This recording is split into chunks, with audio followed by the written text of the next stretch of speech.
ফেরাউন বেঁচে ছিল 950 বছর।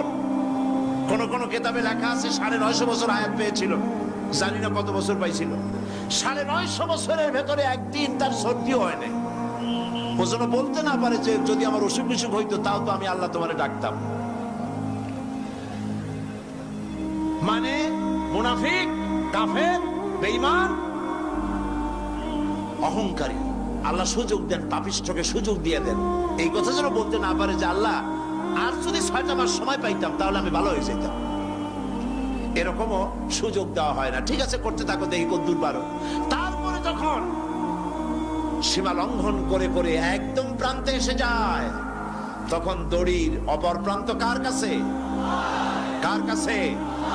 ঘুড়ি যত উপরেই ওড়ে, ঘুড়ির লাটায় ওই পেছনে একটা সুতা আছে, সেই সুতাটা আরেকজনের হাতে, ঠিক না? ঘুড়ি যতই মনে করুক